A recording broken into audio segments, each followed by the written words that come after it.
أن سيدنا ومولانا محمدا عبده ورسوله. أما بعد فأعوذ بالله من الشيطان الرجيم. بسم الله الرحمن الرحيم. الحج أشهر معلومات. وقال النبي صلى الله عليه وسلم: أفضل الأعمال الحب في الله والبغض لله، أو كما قال عليه الصلاة والسلام.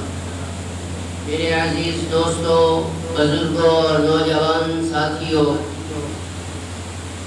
یہ مہینہ ذی القعدہ کا چل رہا ہے جو کہ انتہائی آخری مراحل میں ہے۔ اس کے بعد آنے والا مہینہ ذو الحجہ کا کہلاتا ہے، جو انتہائی عظمت، رفعت، شان و شوکت اور بڑا ہی برکتوں والا مہینہ ہوتا ہے۔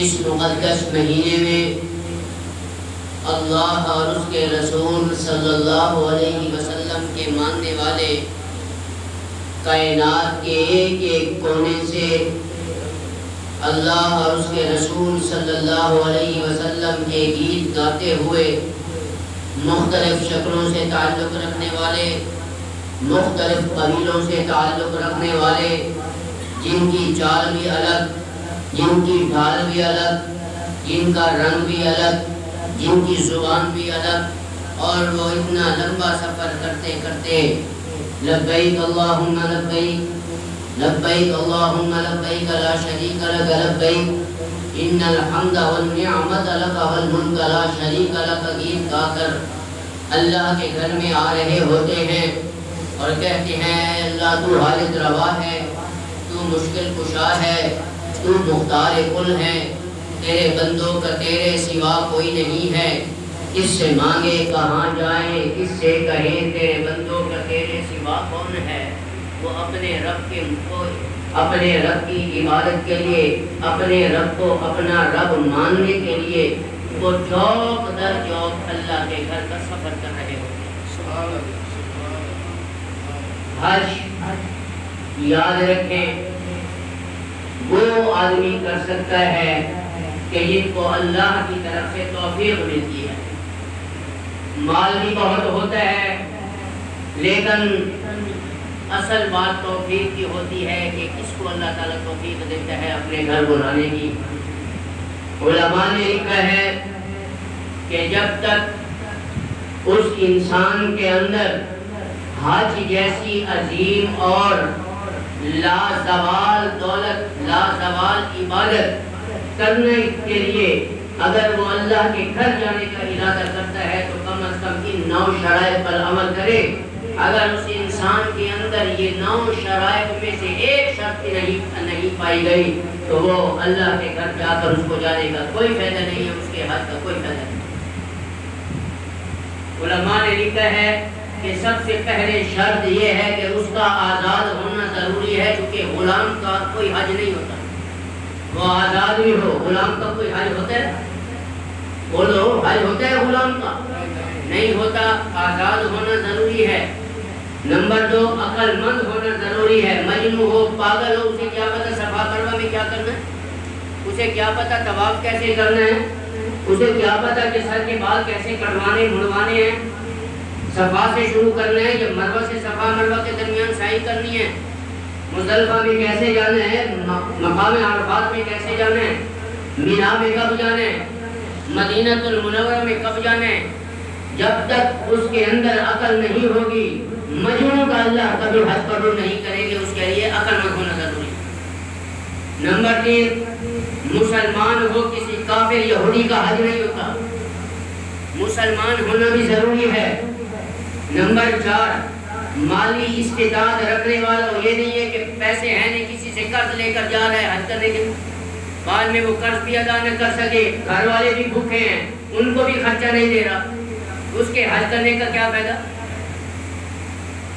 مالی استطاعت ہو، اللہ نے اس کو دیا ہو کہ وہ جائے اپنے پیسوں سے حج کرے، گھر کا خرچہ بھی دے، اور پیچھے جب تک کتنے دن وہاں رہے گا پیچھے اس کے گھر والوں کو کوئی پریشانی نہیں ہونی چاہیے۔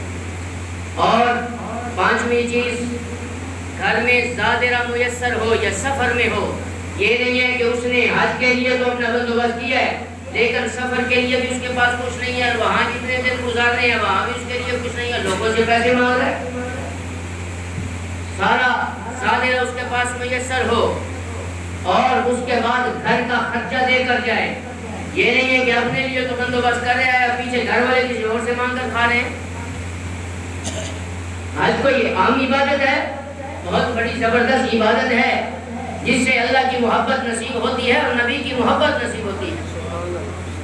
پھر اس کے بعد علماء نے لکھا ہے کہ ان تمام شرائط پر وہ عمل کرے، پھر اس کا صحت مند ہونا بھی ضروری ہے، بیمار تو حج کر ہی نہیں سکتا، صحت مند ہونا ضروری ہے، عقل مند ہونا، آزاد ہونا، مسلمان ہونا، بالغ ہونا بھی ضروری ہے، نابالغ کا حج نہیں ہوتا، یاد رکھنا۔ یہ تمام 9 شرائط جن کے اندر پائی جائیں گے علماء نے لکھا ہے اسی پر حج جو ہے وہ فرض ہے۔ اس کے بعد 3 فرائض ہیں، بلکہ 3 قسمیں میں سب سے پہلے بیان کرتا ہوں۔ حج کی 3 قسمیں ہیں، ایک حج افراد ہے اور ایک حج قران ہے اور ایک حج تمتع ہے۔ حج افراد کو حج مفرد بھی کہتے ہیں، یعنی اکیلا۔ جب انسان احرام باندھے گا تو وہ حج کا احرام باندھے گا، اس کے ساتھ عمرے کا احرام نہیں باندھے گا، یعنی حج اور عمرہ یہ جمع نہیں کرے گا حج کے ساتھ عمرے کو، فقط حج کا احرام باندھے گا اور تمام مناسک حج ادا کرنے کے بعد، قربانی کا جانور ذبح کرنے کے بعد، سر کے بال منڈوانے کے بعد وہ اپنا احرام کھولے، اس کو حج افراد کہتے ہیں، جس کو دوسری زبان میں حج مفرد کہتے ہیں۔ اس کے بعد دوسرا نمبر حج قران۔ قران کا معنی ہے 2 چیزوں کو آپس میں ملا دینا، یعنی جب احرام حاجی باندھے گا تو اس کو چاہیے کہ حج کے ساتھ عمرے کا بھی اس کی بھی نیت کرے۔ سب سے پہلے جب مکہ المکرمہ میں پہنچے گا تو پہلے وہ عمرہ ادا کرے گا، عمرہ ادا کرنے کے بعد وہ اپنے سر کے بال کٹوائے گا، پھر بال کٹوانے کے بعد جو ہے وہ اسی طرح جو ہے وہ احرام نہیں کھولے گا بلکہ اسی احرام میں رہے گا، کیونکہ اس نے حج اور عمرے کا احرام اکٹھا باندھا ہے۔ بال کٹوانے کے بعد اس نے احرام نہیں کھولنا بلکہ جب تک وہ مناسک حج پورے ادا نہیں کرے گا، قربانی کا جانور ذبح نہیں کرے گا، بال نہیں کٹوائے گا، اسی احرام میں رہے گا۔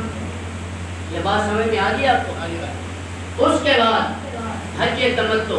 تمتع کا معنی ہے فائدہ اٹھانا، مطلب یہ ہے کہ جب وہ اس نے احرام کی نیت باندھی عمرے کی تو عمرے کے ساتھ اس نے ارادہ کیا کہ چلو میں حج بھی کر لوں، تو یہ ایک فائدے سے دوسرا فائدہ اٹھا رہا ہے۔ جب وہ احرام باندھے گا، اکیلے عمرے کا احرام باندھ کر جب مکہ المکرمہ پہنچے گا، اللہ ہم سب کو بھی بار بار لے جائے، تو وہاں جناب وہ اپنا تمام جو ہے وہ عمرے کے ارکان ادا کرنے کے بعد بال کٹوا کر اپنا احرام کھول دے گا، پھر 8 ذی الحجہ کو اثر 9 حج کا احرام باندھے گا۔